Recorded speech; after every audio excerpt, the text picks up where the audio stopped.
Zé Eduardo, a Janaína trouxe aqui que a gana de punir essas pessoas pode levá-los a uma condenação desproporcional. Foi isso que ela disse. Você concorda? É evidente, todos aqueles que defendem a democracia ficaram ultrajados e revoltados com aquilo que aconteceu no dia 8. E mais ainda, quando se constata que isto possivelmente pode ser fruto de um golpe de Estado planejado e articulado por grandes autoridades do país. Então, portanto, isso gera um sentimento de indignação democrática, legítimo, a meu ver. Porém, eu acredito que o Supremo Tribunal Federal terá sobriedade para poder decidir, dentro das provas e dentro daquilo que a lei determina, a sanção devida a cada um. Também acho, e aí coloco uma questão, que se a questão for desdobrada no plano civil, como acho que talvez seja pela Advocacia Geral da União, aí não será o Supremo Tribunal Federal que deverá julgar. Claro, aí nós teremos uma situação de desdobramento nas instâncias normais do direito. E também concordo com a doutora Janaína num aspecto, essa questão do foro privilegiado, ela é altamente desvantajosa em certas condições para aquele que é condenado. Ele não tem como sair, ele não tem como pedir revisão. E a eventual revisão que se pede, que é considerada como segundo grau de jurisdição, é a própria Corte Suprema quem profere.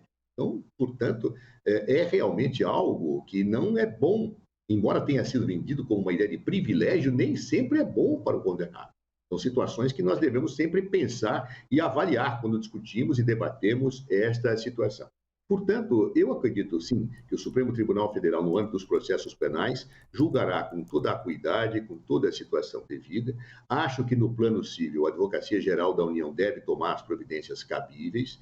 E acho também, doutora, e aí não temos nenhuma divergência também, quem agiu com culpa deve, e ser servidor público, deve responder pelos seus atos. Se foi negligente, se foi imprudente, se foi imperito, deve responder por aquilo que fez, pouco importando se são autoridades nomeadas pelo governo Lula ou se foram autoridades provisoriamente conservadas pelo governo Lula, porque tinham sido governadas, tinham sido nomeadas pelo governo anterior e estavam no processo de transição. Isso pouco importa.